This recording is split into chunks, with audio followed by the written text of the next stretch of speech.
राष्ट्राय स्वाहा. नमस्कार.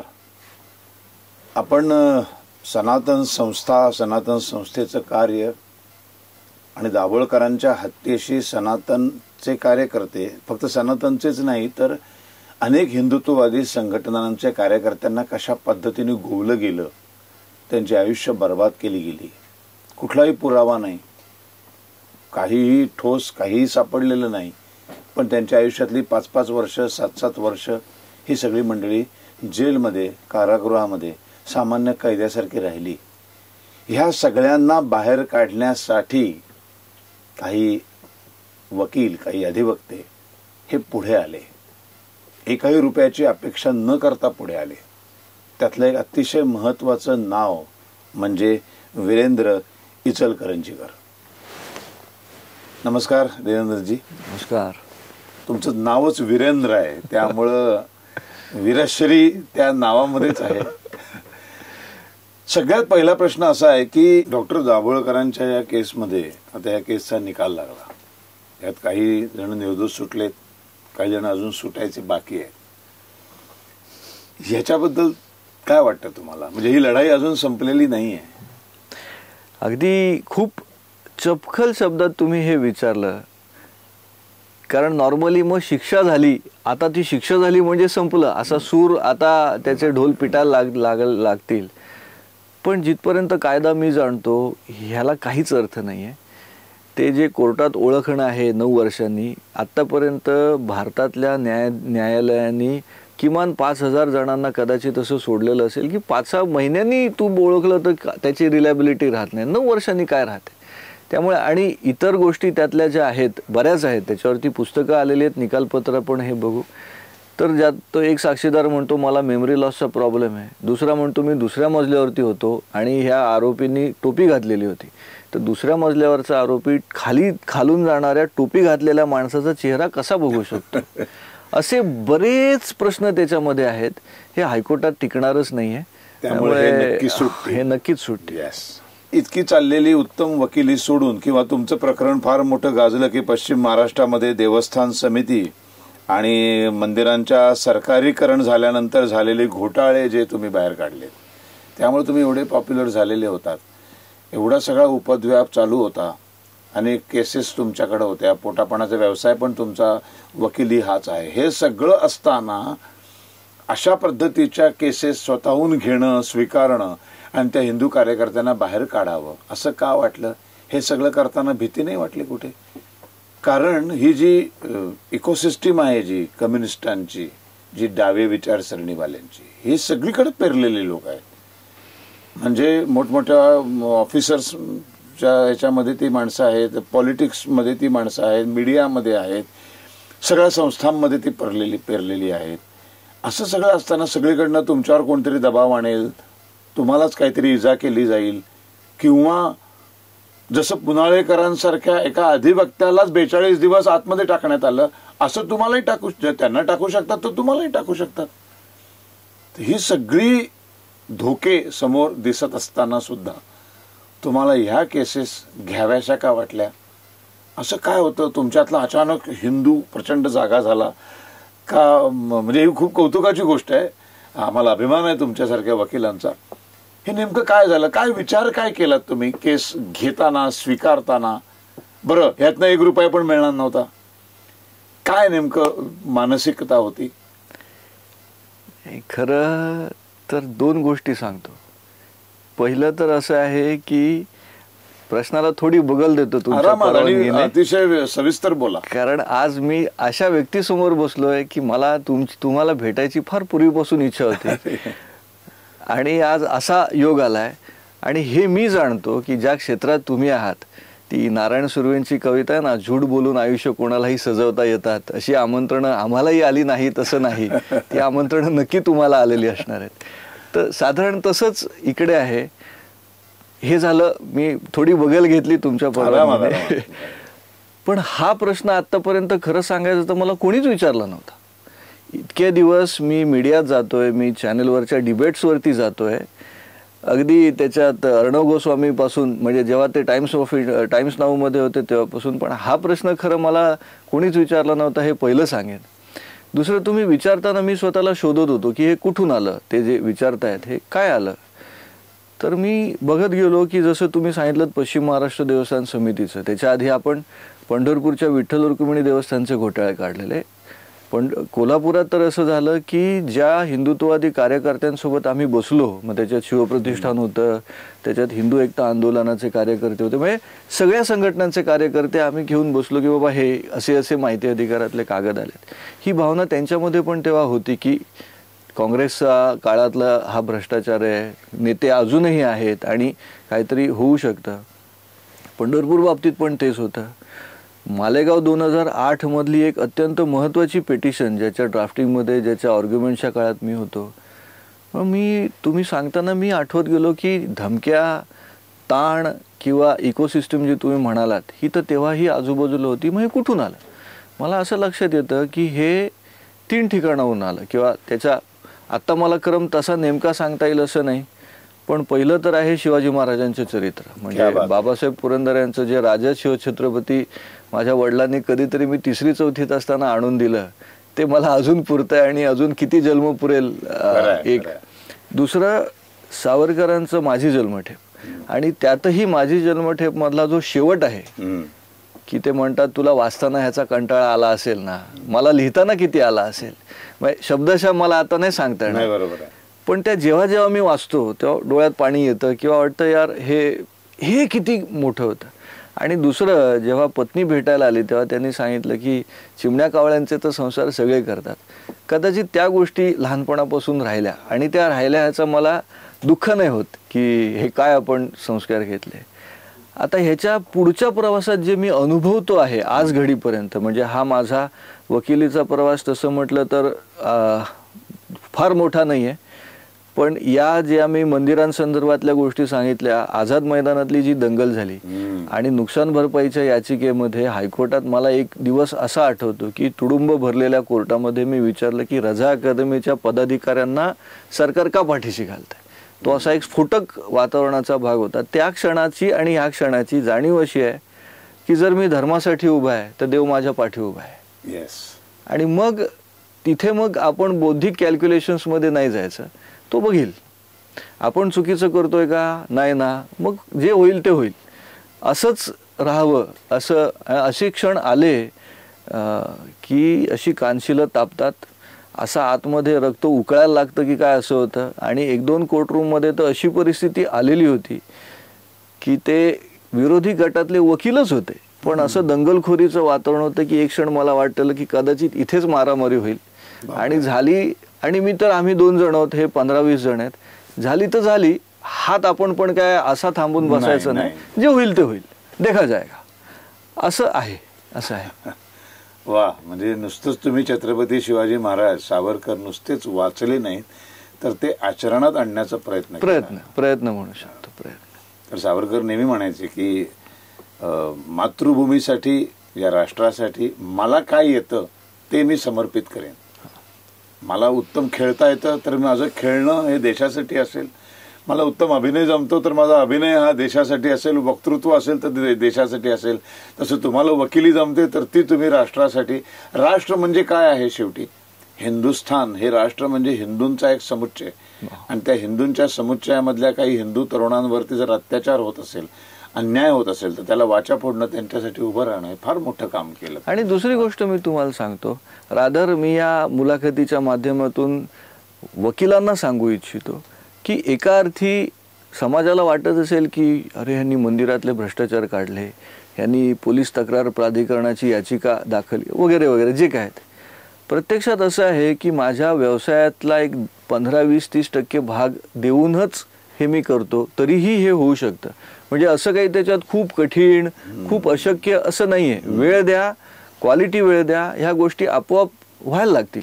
हे मी घेतलेला अनुभव आहे. असं नाही. खरं. हे सगळ्या केसेस घेत असताना तुमची कुटुंब, मला तुमच्या कुटुंबाबद्दल फारशी माहिती नाही, कोण असतं घरामध्ये? आई बाबा आहेत, पत्नी आहे. पण तुमचा पुढचा प्रश्न अँटिसिपेट करूनच मी कारण फक्त छोटं सांगतो जेव्हा नथुरामचा रोल मी केला त्यावेळेला, आणि मग जेव्हा मारामाऱ्या सुरू झाल्या नथुरामचा रोल चालू असताना, आमची बस बीस झाली, पेट्रोल बॉम्ब मी वाचून आहे ते. हे सगळं चालू असताना एक क्षण असा आला आमच्या घरामध्ये की माझी बायको आणि माझे सासू सासरे आणि ती सगळी लोक आली होती आणि म्हणाले हे भूमिका केलीच पाहिजे का. तेव्हा म्हटलं मी नाही करणार तर कोण करणार, मला करायची भूमिका, काय व्हायचं ते होऊ दे, मला कोणी हात लावू शकत नाही. तुम्ही म्हणालात ना की आपण जर आपल्या कॉन्शियसला क्लिअर असेल, आपण जर धर्मासाठी, आपल्या लोकांसाठी, आपल्या राष्ट्रासाठी जर आपण प्रामाणिकपणे काहीतरी करत असू तर तो आपलं संरक्षण करतो. 25 वर्षात इथपर्यंत माणसं आली पण माझ्या अंगाला हात लावायची हिंमत कोणी केली नाही. तर तसं तुमच्या घरामध्ये ह्या केसेस सुरू झाल्या, असं काय काय बाबा तू साध्या केसेस घे ना रे बाबा. छान लोक किती काय काय वकील मर्सिडीज मध्ये फिरतात, एवढे पैसे कमवतात, तू कशाला भानगडीत पडतोय, असं कधी कोणी घरात म्हटलं नाही का? कशा पद्धतीने घरच्यांचा सपोर्ट मिळाला? 2-3 गोष्टी सांगतो. बाबांची आमच्या घरात इकडे 2 पिढ्या तिकडे 2 पिढ्या कोणीच वकिलीत नाही. अच्छा. मी शिक्षकाचा मुलगा आहे आणि ग्रामीण भागातून आलेलो, म्हणजे टिपिकल मराठी शाळेत. मी सिंधुदुर्गातून आलो, बाईनू गुरुजीनू शाळा आम्ही झाडायची वगैरे वगैरे ह्या वातावरणात. त्यामुळे हा वकिली करतो हीच, हायकोर्टात करतो मुंबईत, तर हीच मोठी गोष्ट त्यासाठी.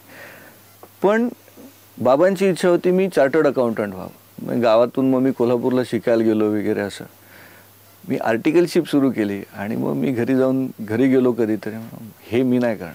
का नाही, हे मॅनेज करा, हे बसवून द्या, हे मला नाही जमणार. तर मला माहीत नव्हतं आता काय होतं.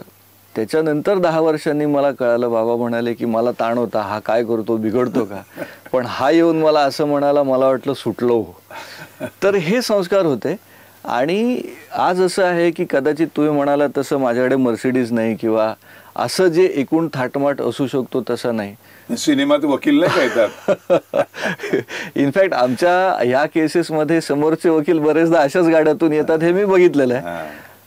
पण देव जर आहे तर देव सांभाळतो, हे मी तिथेही अनुभवतो. आणि त्यांच्यामुळेच खरं मी हे करू शकतो. माझी पत्नी, आई बाबा ते म्हणतात नाही हे धर्मासाठी आहे ना, तू कर. आणि ते त्याचीही एक अनुभव घेतात की देव माझ्या पाठी आहे, देव त्यांनाही सांभाळतो. म्हणजे होतं काय, जरा न विचारलेल्या प्रश्नात पुन्हा जातो. सांगा ना. की आम्ही जेव्हा इतर धर्मियावर टीका करतो तेव्हा म्हणतो ते बघा ते कसे कट्टर असतात, ते कसे अमुक वेळेला अमुक विधी त्यांचा जो काय तो करतातच करतात, म्हणजे त्यांची नमाज पढायला जातील, ते त्यांची टोपी घालतील. तुम्ही शिका ना, तुम्हाला कोणी थांबवलं.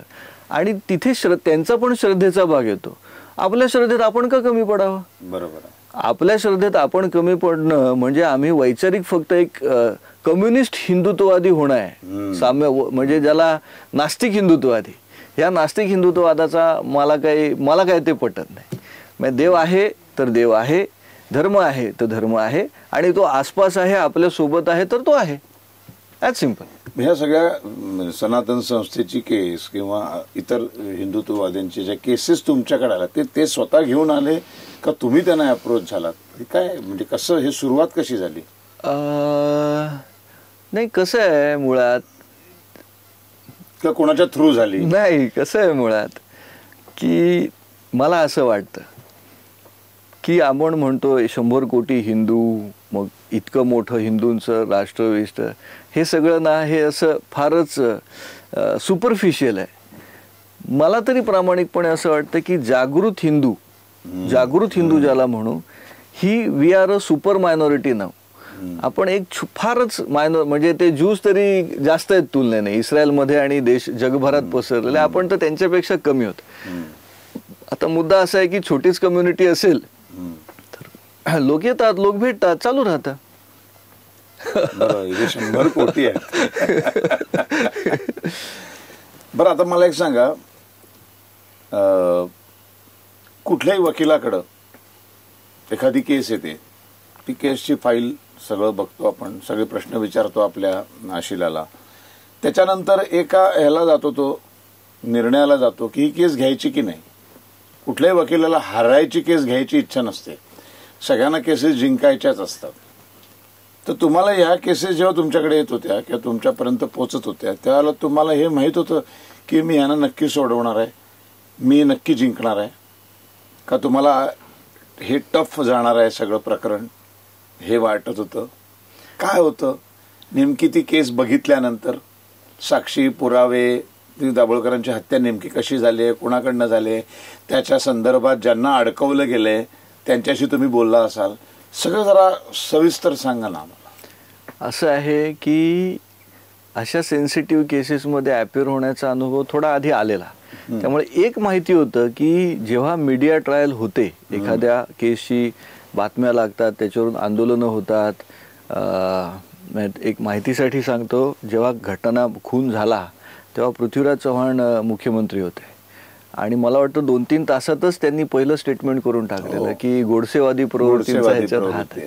तर मला फार तो विनोद वाटतो. कधी भेट झाली तर मी त्यांना विचारणार आहे की तुम्ही कसं काय केलं होय, तुम्हाला कोण इंटेलिजन्सचा सांगून गेला का आदल्या रात्री त्याची ब्ल्यूप्रिंट आलेली, असं असं व्हायचंय तर तुम्ही हे स्टेटमेंट करा. एनिवेज, पण जेव्हा अशा स्वरूपाचे केसेस येतात तेव्हा माहीत असतं की लढायला तर लागणार आहे आणि पूर्ण त्वेषाने उभं राहायला लागणार आहे. ॲक्च्युली कागद नंतर आले, आधी विषय आला एक. दुसरं, या पर्टिक्युलर केसमध्ये असं झालेलं आहे की 2016 पहिली चार्जशीट आली. म्हणजे मी जेव्हा आरोपीसाठी उभा राहिलो तो काळ होता नोव्हेंबर-डिसेंबर 2016.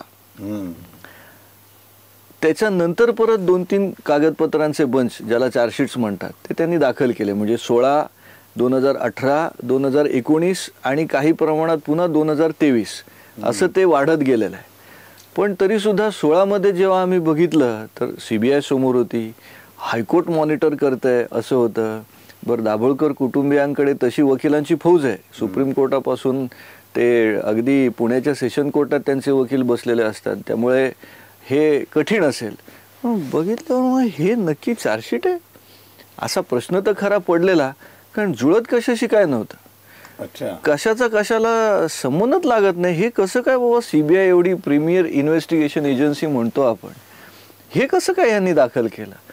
मग मी ट्रायल कोर्टात सुरू केलं की चला केस चालवा, आज पण घेऊ, उद्या पण घेऊ, सुरू करू. तुम्हाला आश्चर्य वाटेल, देशाच्या इतिहासात कदाचित असं झालं आहे, दोन्ही केसेसमध्ये झालं आहे, पानसरे केसमध्ये पण झालं आहे, की हे चार्जशीट फाईल करतात. जेव्हा आरोपीचे वकील म्हणतात केस चालवा, कोल्हापुरात तर आम्ही म्हटलं पाहिजे तर 2 शिफ्टमध्ये चालू, 11 ते 6 आणि 6 ते 9 घेऊ. दोन्ही केसमधल्या तपास यंत्रणा हायकोर्टात आल्या, केस नका चालू. ट्रायल कोर्टाला सांगा आम्हाला स्टे पाहिजे. म्हणजे चार्जशीट दाखल करणार तुम्ही, माणसाला अटक करणार तुम्ही, पण केस नाही चालू. मग त्याला आत नुसतं सडवायचा का? अशा पद्धतीत झालेलं आहे. इनफॅक्ट पहिली चार्जशीट ज्या डॉक्टर वीरेंद्र तावडेंच्या विरोधात आली त्यांचा अजूनही जामीन नाही झालेला. हायकोर्टात प्रलंबित आहे, ट्रायल कोर्टात म्हणजे पुण्याच्या कोर्टात दोनदा रिजेक्ट झाला, चालू आहे. आता आम्ही म्हटलं आता शेवटी निकालच यायला आला. जे काही कागद इकडे तिकडे दाखवायचं ते प्रयत्न करतायत ते खरे ज्युडिशियल स्क्रुटिनीला टिकणारे नाही आहेत, हे असेच बाहेर येतील. इथे एनर्जी कशाला घालवायची? पण पहिलं चार्जशीट असं आलं. आता तुम्हाला पुढचा हे सांगतो. पहिल्या चार्जशीटमधली त्यांची दिशा माणूस मुंबईवरून दिल्लीला जातोय अशी होती, आणि दुसऱ्या चार्जशीटमधली दिशा माणूस मुंबईवरून चेन्नईला जातोय अशी होती. आधी इकडे जात होते, मग इकडे जात होते. आता तपासाचं तत्व असं आहे की तपासाची एक दिशा निश्चित असते. एक माणसाने खून केला तर त्यानेच खून केला, मग त्याला कोणीतरी मदत केली, त्याला कोणीतरी पैसे दिले, त्याला कोणीतरी लपवून ठेवला, कोणीतरी खुनातलं समजा हत्यार लपवलं, नष्ट केलं, ह्या पुढच्या त्याला धरून पुढच्या थिअरी येत जातात. तर इथे असं ह्यांनी आणलं की डॉक्टर तावडे मास्टर माइंड आणि सारंग कोलकर आणि विनय पवार ह्या दोघांनी खून केला. कशाच्या आधारावरती? तर ती जी घटना आहे, आधी मी घटनेकडे येतो थोडक्यात, नक्की काय झालं असं CBI आणि पोलिसांचं म्हणणं आधी पुणे पोलिसांकडे होतं. तर त्यांचं म्हणणं असं होतं की दाभोळकर त्या ओंकारेश्वर पुलाच्या बाजूला एक 5 मिनिटाच्या अंतरावरती एक अपार्टमेंट आहे, अमेय अपार्टमेंट. इन्सिडेंटली तिथे गिरीश बापटांसारखे आणि अजून एक कोणतरी नगरसेवक, मोठी माणसं राहत होती. तर तिथे सिक्युरिटी, CCTV कॅमेरेज असले पाहिजेत. त्यांचं म्हणणं तसं काही नव्हतं. यांचं म्हणणं की त्या रात्री ते तिथे थांबले. साधना ट्रस्टमध्ये ते एडिटर म्हणून आठवड्यातून 2 दिवस यायचे, असं कोर्टात आलेलं नाहीये. असं इतर ठिकाणी काय आलंय ते मी तुम्हाला सांगतो त्या बाबतीतलं. सकाळी ते मॉर्निंग वॉकसाठी बाहेर आले. ते पुलावरून चालत होते, मागनं 2 जण आली, गोळ्या मारल्या, परत पळत पळत आली. तिथेच बाजूला त्या पुलाच्या कॉर्नरला एक पोलीस चौकी, त्या पोलीस चौकीच्या समोर गाडी लागलेली होती. ती गाडी त्यांनी काढली आणि पळून गेले. 6 आय विटनेस होते असं पुणे पोलिसांचं म्हणणं. आता असं झालं की पोलिसांनी तक्रार नोंदवली ती एका पोलिसाचीच आहे. हा, तो रानगट म्हणून नाकाबंदीला त्या दुसऱ्या बाजूला त्या पुलाच्या होता. आणि तो काय म्हणतो की भरधाव वेगाने एक टेम्पो सकाळी 6:15 दरम्यान गेला. हा काय झालं बाबा म्हणून आम्ही जरा चालत पुढे येऊन बघितलं तर काही माणसं उभी होती. आम्ही जाऊन पुढे बघितलं पुलावरती तर एक माणूस निश्चित खाली पडलेला, ते म्हणजे दाभोळकर. मग आम्ही ॲम्ब्युलन्स बोलवली वगैरे वगैरे. आता त्याच्यात तो कुठेही गोळीबार झाला असं म्हणतच नाही. माणूस तिथेच आहे, तो पोलीस आहे. पोलिसांना गोळीबाराचे आवाज माहिती असणं हे गृहीतक आहे, कारण त्यांचा ट्रेनिंगचा भाग असतो वगैरे. बरं, तो असं म्हणतो की जेव्हा मी तिथे गेलो तेव्हा केळकर नावाचा माणूस आला. तो म्हटला मी बघितलंय, कारण मी बाजूच्या अपार्टमेंटमध्ये दुसऱ्या मजल्यावर राहतो, मीच रोज मॉर्निंग वॉक जॉगिंगला जातो. तसं करून मी बाल्कनीत येऊन थांबलेलो, तर ती 2 माणसं आली आणि ती जी काही थिअरी मी सुरुवातीला सांगितली ती ह्या केळकरने सांगितली. आता हे केळकर नावाचे महोदय कोर्टात आले जेव्हा साक्षीला, ते म्हणतात मी रानगट नावाच्या माणसाला ओळखतच नाही, मी कोणाला भेटलोच नाही. अशा गोष्टी पुढे आल्या. हे जरासं मी पुढे गेलो, परत मागे येतो, तर खुनाची थिअरी ह्यांची ही की 2 जणांनी गोळ्या काढल्या. आता ह्यातला महत्त्वाचा मुद्दा लक्षात घ्यायला हा पाहिजे की गोळ्या किती जणांनी झाडल्या, तर जास्तीत जास्त 2 जणांनी, तिसरा माणूस नाही आहे तिथे. पहिले हे दोघे आले आणि मग हे दोघे कशावरून, तर त्यांचं म्हणणं की नाही हे दोघे ऑलरेडी फरार आहेत, कारण ते तो गोव्याला मडगावला एक ब्लास्ट झालेला, त्याच्यात सनातनची नावं आलेली, ते सुटले त्याच्यात सगळेच निर्दोष. इनफॅक्ट त्यावेळेला कोर्टाने ताशेरे मारलेले की FIRच बनावट आहे, ह्यांना गुंतवण्यासाठीच केलेलं आहे असं दिसतं, इथपर्यंत ते गेलेलं होतं. पण त्या प्रकरणात NIA म्हणालेली की हे दोघे सारंग अकोलकर आणि विनय पवार ह्यांची आम्हाला चौकशी करायची आहे, ते म्हणतात फरार आहेत म्हणून हे म्हणतात फरार आहेत. आता ते हिमालयात तपश्चर्याला जाऊन बसलेत की नाही काय मला माहित नाही, किंवा मला काहीच माहित नाही त्याच्याबद्दल, पण हे फरार आहेत त्यामुळे आणता येत नाही, एक हवेत सोडून दिलेलं आहे. मग हे कशावरून, तर CBIकडे ह्यांचे फोटो होते दोघांचे, सारंग आणि विनयचे. तर साधी गोष्ट आहे की तुम्ही प्रत्यक्षदर्शी साक्षीदारांना त्याचे फोटो दाखवता की बाबा हा फोटो हा होता का, ह्यांनी फोटो नाही दाखवले, एकाचं स्केच बनवलं आणि ते स्केच दाखवलं आणि फोटो असून सुद्धा. आणि दुसऱ्या एका साक्षीदाराला बसवून ह्यांनी एका चित्रकाराकडून एक स्केच बनवून घेतलेलं की बाबा तो कसा दिसत होता, त्याला दाढी होती का, मिशी होती का, काय होतं. मग तो म्हणला असं काढ, मग एक स्केच झालं. ते स्केच त्यांनी तिसऱ्या माणसाला दाखवलं, तो म्हणला हाच तो जो माझ्याकडे आलेला. ह्याला कसा संबंध जोडावा, पण जामीन नाही झाला. दुर्दैवाची गोष्ट आहे की जामीन झाला नाही. पण जामीन नाकारायला काय कारण होतं, नाही तपास सुरू आहे, अजून तपास करतायत. सेन्सिटिव्ह केस आहे आणि त्यांचा हात असावा, दिसतं ना, थोडंसं दिसतं ना, म्हणजे हे पूर्ण न्यायाधीशांच्या हातात असतं. हे पूर्ण न्यायाधीशांच्या हातात, तिथे तुम्ही काहीच नाही करू शकत. आम्ही फक्त सांगू शकतो की हे असं आहे, हे वाचा, हे पहा. म्हणजे कित्येक वेळा न्यायाधीशांना कळत पण असेल, आता पण ते करत नसते. मीडिया ट्रायलवरती सुप्रीम कोर्टाने एक जजमेंट पास केलेलं आणि त्याच्यावरती एक लॉ कमिशनचा रिपोर्ट आहे. त्याच्यात असं अंधुकस येऊन गेलेलं आहे की जजेसवरती पण तर ह्या सगळ्या बातम्यांचा, आंदोलनांचा तो तर शेवटी एक माणूस आहे अशा स्वरूपाचा. तर ही पहिली थिअरी आली 2016 मध्ये. मग असं झालं की दाभोळकरांची 13 मधली हत्या होती. मग मधल्या काळात ते पानसरे, कलबुर्गी, गौरी लंकेश असं होत गेलं. आणि गौरी लंकेश हत्येनंतर तिकडे आता जे मुख्यमंत्री आहेत सिद्धरामय्या तेच तेव्हाही होते आणि गौरी लंकेश त्यांची परिचित जवळची अशा स्वरूपाची काहीतरी असावी. जोरात तपास सुरू झाला. SIT त्याच रात्री बनली. गौरी लंकेशना स्टेट फ्युनरल दिलं गेलं आणि सगळं. आणि मग तिथे एक एक हिंदुत्ववादी, कोण शिवप्रतिष्ठानचा, कोण श्रीराम सेनेचा, अशा अटका सुरू झाल्या. इकडे मॉनिटरिंग हायकोर्ट करत होता, बॉम्बे हायकोर्ट. तिकडचे लोक इकडे येऊन अरेस्ट करतात, तुम्ही काय करता. आता बहुतेक CBIची पंचायत झाली असावी. मग त्यांनी 2 नवीन जणांना अटक केली. दोघेही संभाजीनगर म्हणजे औरंगाबादच्या तिकडचे. ते म्हणाले ह्या दोघांनी खून केला. आधीचे किती झाले. आता बघा, आता कोलांटी एवढी काय होती की सारंग आणि विनयने खून केला, मास्टर माइंड डॉक्टर तावडे. हां, मग पुढच्या वेळेला ते म्हणाले आम्ही कुठे म्हणालो सारंग आणि विनयने खून केला, आम्ही तर ते फक्त संशयित आहेत असं म्हणत होतो. 5 लाखाचं बक्षीस ह्या दोघांवर ठेवलेलं आणि अनिसवाले गावगाव बिचारे जाऊन त्यांची पोस्टरं लावत होते. आता त्यांनी पण काय आवाज नाही उठवला की तुम्ही असं कसं बदलता. अर्थात तो त्यांचा प्रश्न आहे, मी त्याच्यात काय बोलू नाही शकत. पण जेव्हा दुसरी चार्जशीट आली तेव्हा परत हे म्हणाले की सचिन अंदुरे आणि शरद कळसने गोळ्या मारल्या, कळसकरने, पुन्हा डॉक्टर तावडे मास्टरमाइंड. कुठल्याही परिस्थितीत डॉक्टर तावडेंना बाहेर नाही जाऊ द्यायचं, असा काहीतरी ह्यांचा एक निर्धार निश्चय काहीतरी आहे का, अशी परिस्थिती. 2018 मध्ये हे आलं. मग त्यांनी बेकायदेशीर कारवाया प्रतिबंधक कायदा, अनलॉफुल ऍक्टिव्हिटीज प्रिव्हेन्शन ऍक्ट, जरा कठीण आणि कठोर कायदा आहे. आणि मग आता बऱ्याच जणांच्या त्याच्यात अटका झाल्यामुळे एक बऱ्यापैकी डावासूर असा आहे की हा कायद्याचा चुकीचा वापर होतो किंवा हे वगैरे. दिल्लीचे जे दंगली झाल्या दिल्लीतल्या त्याच्यात बऱ्याच जणांना या कायदा लावला गेलेला, किंवा भीमा कोरेगावची केस आहे त्याच्यात पण हा कायदा लावला गेला. तो मग कायदा ह्यांनी इथे लावला. आणि मे 2019 मध्ये जसं तुम्ही मगाशी म्हणालात, संजीव पुनाळेकर आणि विक्रम भावेंची अटक झाली. विक्रम भावेंना तर, विक्रम भावे माझे पक्षकार, माझे क्लायंट त्या ह्याच्यातले, त्या अर्थाने म्हणायचं तर.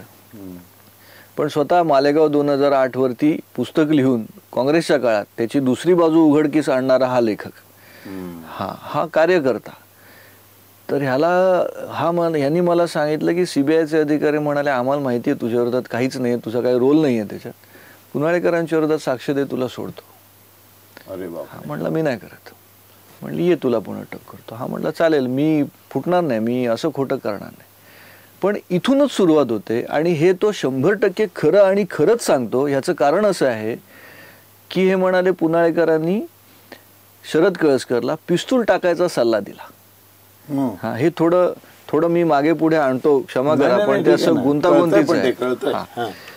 तर पुनाळेकरांनी शरद कळसकरला खुनात वापरलेलं पिस्तूल फेकून द्यायचा सल्ला दिला. त्यानुसार ठाण्याजवळच्या एका खाडीमध्ये त्या कळसकरने एका पुलावर तो गेला, त्याने त्याचा एक स्पेअर पार्ट काढला, खाडीत टाकला, 4-10 पावलं चालला, दुसरा काढला, खाडीत टाकला. असं करून त्याने काहीतरी पिस्तूल, 2-4 पिस्तूल, एक पिस्तूल, जे काय त्यांच्या म्हणण्यानुसार ती टाकली. म्हणून पुनाळेकरांनी सल्ला दिला म्हणून त्यांची अटक झाली. आणि विक्रम भावेंची अटक काय, तर हे जे शरद आणि सचिनने 2013 मध्ये खून केला, तर त्याच्या 15-20 दिवस आधी ते दोघे आले तिकडून संभाजीनगरवरून. आणि मग यांनी त्याला, हे तिघे एका गाडीवर बसले, ट्रिपल सीट, आणि मग इथे दाभोळकर राहतात, हा तो पूल इथे मारायचं, मग इथे गाडी लावलेली असेल, असं सगळं दाखवलं. रेकी पण नाही म्हणता येणार याला खरं, पण हे प्रिपरेशन. त्याचा पुरावा त्यांच्याकडे असा होता की विक्रम भावेचे मोबाईल तिथे टॉवर खाली त्याचं रोमिंग झालेलं आहे. कोर्टात तर ते काय आलं नाही. अच्छा. कोर्टात आज घडीला विक्रम भावे किंवा पुनाळेकरांच्या विरोधात, इव्हन डॉक्टर तावडेंच्या विरोधातलं पण एक थोडंसं सोडलं तर, भावे आणि पुनाळेकरांच्या विरोधात जी काही हजारो पानं पडलेली आहेत तिथे एक शब्द नाही की ज्याच्यातून ते शिक्षेकडे जाऊ शकतात. केवळ आणि केवळ हे वकील त्यांना डिफेंड करतात आणि हा त्यांच्या विरुद्ध साक्ष देत नाही म्हणून गुंतवला. म्हणजे आधी ह्यांनी मारलं, मग ह्यांनी मारलं, मग हे. आता मी शरद कळसकरच्या त्या थिअरीकडे पुन्हा येतो, पिस्तुलाचे तुकडे करून टाकण्याचा मोठा इश्यू झाला. तेव्हा सत्यरंजन धर्माधिकारी नावाचे एक ज्येष्ठ न्यायमूर्ती आपल्या बॉम्बे हायकोर्टात होते. त्यांचे वडील म्हणजे सत्यरंजन चंद्रशेखर धर्माधिकारी मधले चंद्रशेखर धर्माधिकारी हे पण निवृत्त न्यायमूर्ती, आणि हे त्या अंधश्रद्धा निर्मूलन कायद्यामधले दाभोळकरांचे सहकारी. माझ्याकडे कागदपत्र आली आहेत त्याची की ते कसे त्या कायद्याच्या प्रक्रियेत होते. कुठल्या तरी अनिशच्या कायद्याबद्दलच्या पुस्तकाला धर्माधिकाऱ्यांची प्रस्तावना कशी होती वगैरे वगैरे. आता ह्या बाहेर दिसणाऱ्या गोष्टी, आत अजून काय कसे संबंध होते मला नाही माहिती. संबंध तर काहीतरी दिसत होते. तर खरं चंद्रशेखर धर्माधिकारी आणि म्हणजे माझे वडील आणि दाभोळकर यांच्यात सख्य असल्यामुळे मी ही केस ऐकत नाही असं सत्यरंजन धर्माधिकाऱ्यांनी कदाचित म्हणणं उचित झालं असतं. पण व्हायचं असं की दर तारखेला सकाळी 11 वाजता शार्प ही केस सुनावणीला यायची. म्हणजे काहीतरी काय एक रोज समजा 50 केसेस लागतात कुठल्याही न्यायालयात, तर एखादी 48 असते, एखादी 20 असते, एखादी ही दरवेळेला पहिल्या नंबरला. अच्छा. हा, हे कसं काय त्यांनी साधून आणलं का ह्यांनी केलं, हा खरा एक वेगळा तपासाचा विषय. आणि मग ते त्यांच्यासमोर आलं की ते पिस्तूल, मग ते पिस्तूल शोधायचं आहे. मग पिस्तूल शोधायला दुबईच्या कंपनीला कॉन्ट्रॅक्ट आणि नॉर्वेचे डायव्हर्स आले आणि बातम्या अशा आहेत की 7.5 कोटी रुपये त्याच्यात खर्च केले. मिळालं काय तर ते म्हणतात, बघा मी पुन्हा सांगतो, तुकडे टाकलेले, मिळालं एक एअर पिस्तूल. अरे बापरे. अख्खच्या अख्खं एक एअर पिस्तूल ज्याने खून नाही होऊ शकत. हे एकीकडे 7.5 कोटीचा खर्च. म्हणजे ती त्यांची थिअरी जी आहे ह्या, मी त्या केसच्या ह्याच्यात मी वाचलं बरंच काही, तर ते म्हणतात की तुम्ही होळीच्या वेळेला पुरणपोळी त्या होळीत घालू नका, ते वाया जातं, ते हे करू नका, धर्माच्या 7.5 कोटी खर्च करू नका, मिळा काय त्याचं नाही आहे ना. एनिवेज, हा मुद्दा महत्त्वाचा अशासाठी आहे की आपण परत 2014 मध्ये जाऊ.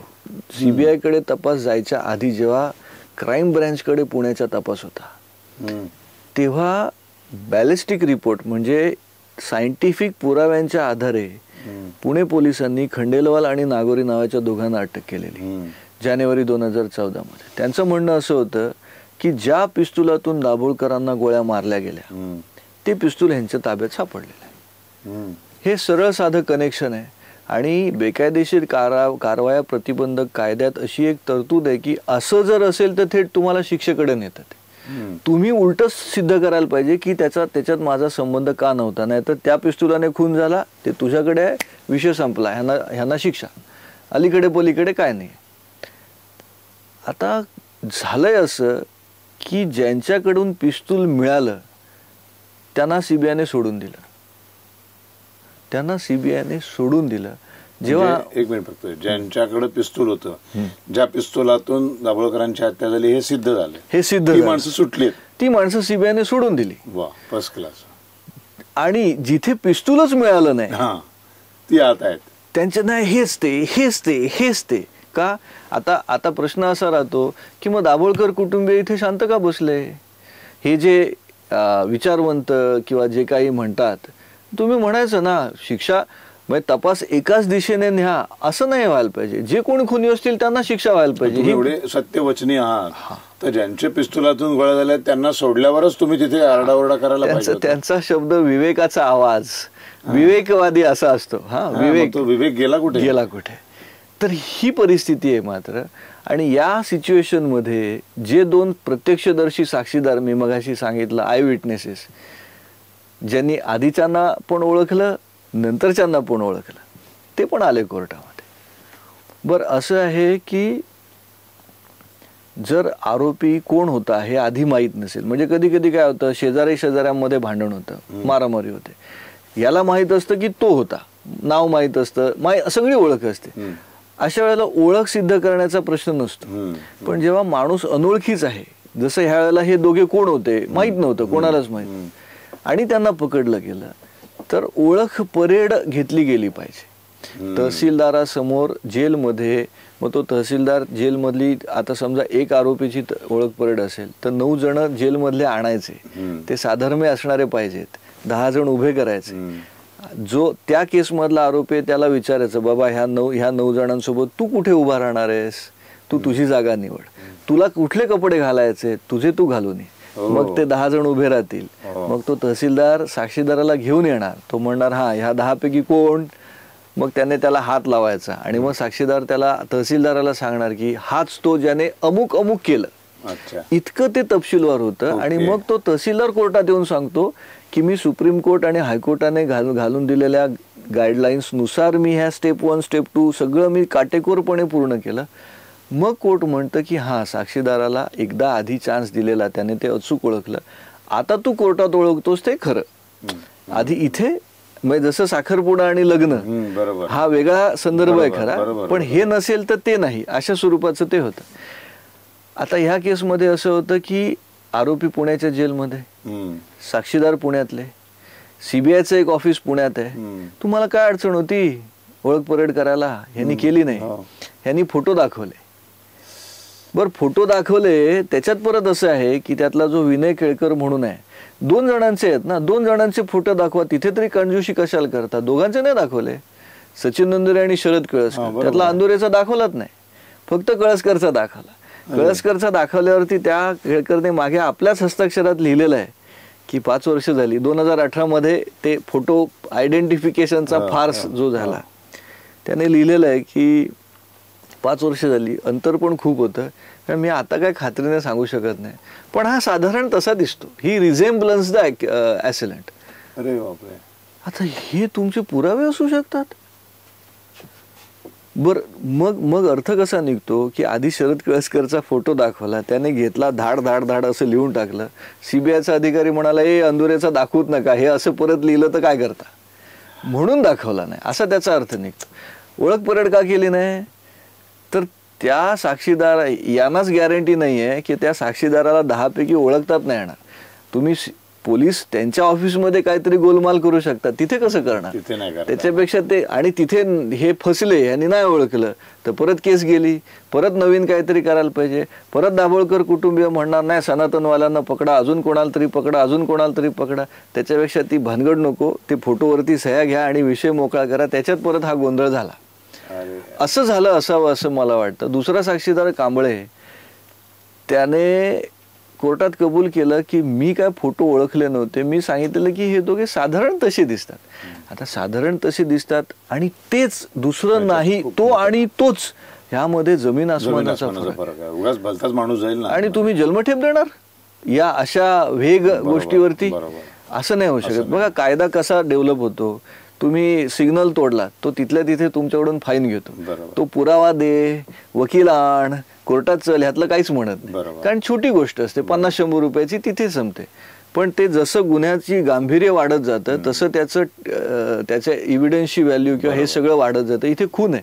बरं तुमच्या दृष्टीने तर म्हणजे दाभोळकर खुनाचं मला एकूण जाणवलेलं हे असं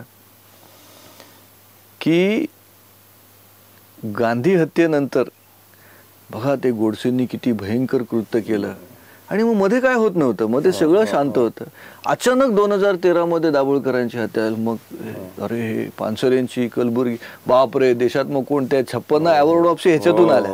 कोणतरी म्हणालं मला भारतात राहायला फार भीती वाटायला. हे ऍटमॉस्फिअर असं केलं ना, हे असं करता तर ते पण तेवढं स्ट्रिक्टली करा ना, तुमचा तपास पण स्ट्रिक्ट करा, कोर्टातली केस पण स्ट्रिक्ट चालू दे ना. नाही, तिथे नाही चालायचं, तिथे असं काहीतरी आणून दाखल करायचं. अशा पद्धतीत ही केस गेली. खंडेलवाल नागोरीला सोडता दोन्हीकडे मास्टर माइंड डॉक्टर तावडेच, म्हणजे फॅमिली मॅन 1 मधला हिरो तोच, फॅमिली मॅन 2 मधला पण हिरो. हे कसं काय शक्य होतं, याला काहीच अर्थ नाही. असं जेव्हा होतं की काही म्हणजे तुमचा जो क्लायंट आहे त्याच्या विरुद्ध कुठलाही पुरावा सिद्ध होत नाहीये, काहीच घडत नाहीये, आणि तरी त्याला बेल पण मिळत नाही, अशा वेळेला तुम्ही हताश होता, निराश होता. म्हणजे काय ना, आता तुम्ही तर तुमच्या बाजूने सिद्ध केलेत की हे निर्दोष आहेत, ह्यांच्यावर जेव्हा ठोस पुरावे येतील तेव्हा परत त्यांना अटक करा ना. आपण काय यांना कायमचं निर्दोष सोडत नाही आहेत. पण इथे जेलमध्ये सडणार जेव्हा त्यांच्या फॅमिलीज, त्यांची कुटुंब उद्ध्वस्त नाही का होत. खरं सांगायचं तर म्हणून मी मगाशी म्हटलं की जेव्हा अशी ट्रायल येते तेव्हा जास्त लढायची तयारी ठेवायला लागते. म्हणजे एरवी 100% असेल तर इथे 300% लढायला लागतं. हे जर इतर जनरल दुसऱ्या केसमध्ये असतं कुठल्या, तर आरोपी एवढ्यात कधीच घरी जाऊन झोपले असते, कोणी कोणाचं दुकान सुरू केलं असतं, कोण काय ज्याची त्याच्या विसरून गेले असते, त्याच्यावर पडदा पडला असता. पण हे नाही, हे पडदा पडू नाही द्यायचा, हे धोरण आहे. तुम्ही विचारल्यातला दुसरा भाग खरं सांगायचा तर कधीतरी एक निराशा येते, येणार ना हो, कारण पण त्याच्यातून पुन्हा एक संताप येतो, जो पुन्हा ते त्या द्वेषाने त्याला चिकटून राहायला धरून राहतो. ते स्फोट होतात आतमध्ये की हे काय. आणि मग ह्या प्रक्रियेमध्ये 7-8 वर्षांच्या माझ्या लक्षात आलं. मग जेव्हा मला ते लक्षात आलं तेव्हापासून निराशा गेली असं मी म्हणू शकतो. माझ्या लक्षात आलं की हे जे चक्र आहे ना, म्हणजे मी 2-3 तुम्हाला उदाहरणं देतो त्याच्यातली. मी एकदा इंडियन एक्सप्रेसच्या पत्रकाराला विचारलं की बाबा अनेकदा मी पाहतो की जेव्हा हे होतं, एखादा मुसलमान दहशतवादी किंवा असा पकडला जातो, तर तुमच्या खालच्या अँकरला अनेकदा त्याच्या घरचा फोटो, ती किती ते खराब घर आहे, त्याची आई बहीण कोणतरी अशी बारीक तोंड करून बसलेली आहे, हे कसं पटकन मिळतं तुम्हाला. तो काय बोलला नाही मला, पण असे आता इंडियन एक्सप्रेसच्या काही बातम्या तशा असतील, काही नसतीलही. मला काय त्यांच्यावरती त्यांना काही पिन पॉईंट करायचं नाही आहे. पण मला लक्षात येतं की मीडियामध्ये साध्वी प्रज्ञा सिंगांना साध्वी शब्द वगळला जातो. प्रज्ञा सिंगला अटक, प्रज्ञा सिंगचं अमुक अमुक असं लिहिलं जातं. आता हे डॉक्टर तावडे मेरिटवरती, मराठा समाजातला ओपनमधला व्यक्ती, हा मेरिटवरती MBBS MD केलेला ENT सर्जन माणूस आहे. पण तुम्ही वाचाल तावडेची कस्टडी, तावडेला अमुक अमुक, आणि आनंद तेलतुंबडे त्या भीमा कोरेगाव मधले, त्याच्या मात्र वेगळं लगेच. हा एक मीडिया त्यांच्याबद्दल एक सिंपथी निर्माण केली जाते, हा, आणि ह्यांच्याबद्दल मात्र एक घृणा निर्माण केली जाते. हा एक मुद्दा माझ्या लक्षात आला. इव्हन कोर्टामध्ये जेव्हा काही जण आमच्याकडे बघत असतात तर त्यांच्या आतमध्ये असं असतं की हा काय यार, ह्या एवढी बोलायची हिंमत कशी होते. पण देव बळ देतो, देव पक्क बळ देतो. म्हणजे कधी कधी तर असं झालेलं आहे की 50 जणांच्या समुदायात आम्ही दोघे तिघेच आहोत जे आम्ही आहोत, आणि बाकी तो आहे. आम्ही म्हणतो ठीक आहे, काय असेल ते देव बघून घेईल. पण हा पॅटर्न तिथे लक्षात आला, आणि त्याचं कल्मिनेशन ज्याला म्हणतो ना, त्याचं एक, मी माझ्यापुरतं त्यातलं शोधलेलं सत्य मी तुम्हाला सांगतो. पटावं असं माझं अजिबात म्हणणं नाही की हे कशातून येतं हे आपण शोधतच नाही. एक जी मी सुपर मायनॉरिटी हिंदूंची सांगितली ना, तीही कदाचित याच्याकडे बघते का हे दिसत नाही. मला लक्षात आलं की गोरक्षा करतात हिंदुत्वादी. म्हणजे काय असतं, कोणीतरी गाय कापायला घेऊन जातं, आम्ही घेऊन येतो. लव जिहादमध्ये काय होतं, हिंदू घरातली मुलगी जाते, घेऊन येतात, परत तिचं रिहॅबिलिटेशन, तिचा आनंद, त्या सरे तर पडतात, दुःख तर आयुष्यभर, वेदना तर राहते, गोरक्षकांच्या वरती केसेस तर होतात. म्हणजे इथे असं आहे की पारंपरिक हिंदू जो डिफेंडिंग सिच्युएशनला राहिला तो अजूनही तिथेच आहे. बरोबर. एक दुसरं असं आहे की आम्ही आमच्या पद्धतीने विचारच करत नाही. मी तुम्हाला 2 उदाहरणं सांगतो जी ह्या केसशी निगडीत नाही आहेत. कदाचित माझं चुकीचंही असू शकेल, पण आतापर्यंतच्या माझ्या अभ्यासात मला नाही दिसलं. ते म्हणतात की जेव्हा हिंदू म्हणतो की मुसलमानांनी ताजमहाल, हिंदू मंदिर होतं ते ताजमहाल केला, ते आम्हाला पाहिजे, काशीचं आम्हाला पाहिजे, हे आम्हाला पाहिजे, इतक्या दंगली झाल्या, हिंदू स्त्रियांवर बलात्कार झाले, काश्मीरमध्ये जेव्हा आक्रमण झालं त्या स्वातंत्र्याच्या ह्याच्यातलं, तेव्हा टेलिग्राम एवढाच गेलेला की सगळे हिंदू मारले, सगळ्या हिंदू स्त्रियांवर रेप केले. हे जेव्हा आम्हाला संताप येतो त्याचा, तेव्हा ह्या इकोसिस्टम मधले लोक आम्हाला काय शिकवायला लागतात, ते झालं ना, ते जुनं आहे ना, आता आपण संविधानाच्या राज्यात आहोत ना, आपण सेक्युलर आहोत ना, कशाला ते आठवता. बरोबर.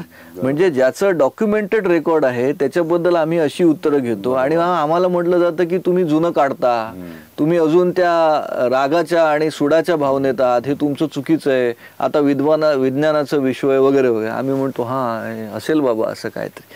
सर्वसामान्य हिंदू म्हणणं आहे आपलं बरोबर आहे का चुकीचं आहे ह्याच्यात जातो. मला लक्षात आलं की आज घडीला द्रविडिस्तान बनवण्याची प्रक्रिया सुरू आहे. आर्य वेगळे, द्रविड वेगळे.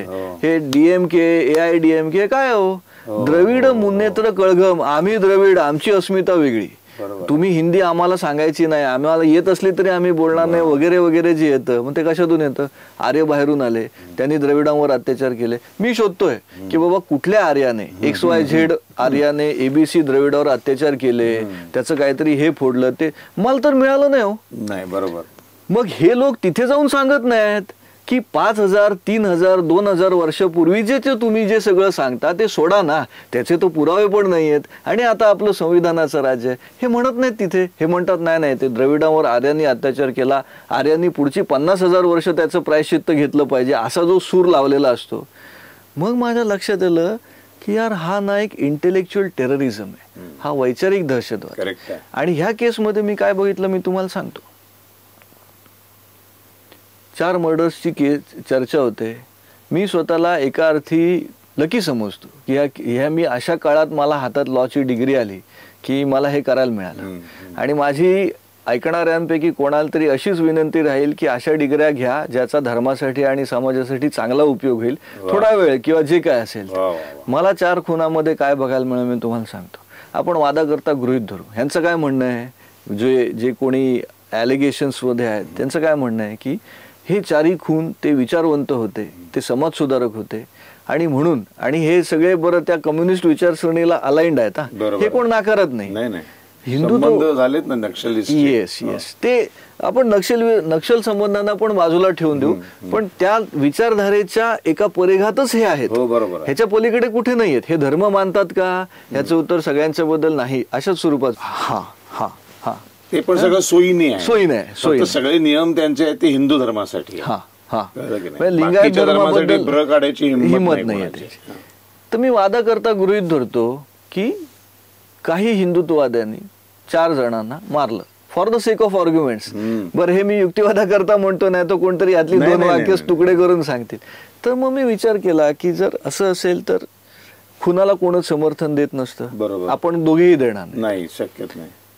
मग यार कम्युनिस्टांनी किती मारले ह्याचा पण तर हिशोब घातला पाहिजे. मग मला लक्षात आलं, विकिपीडिया काढून बघा, फक्त नक्षलवाद्यांनी भारतात मारलेल्यांची संख्या 14,000 वर जाते. हे मी गेली ना 1.5 वर्ष सांगतोय.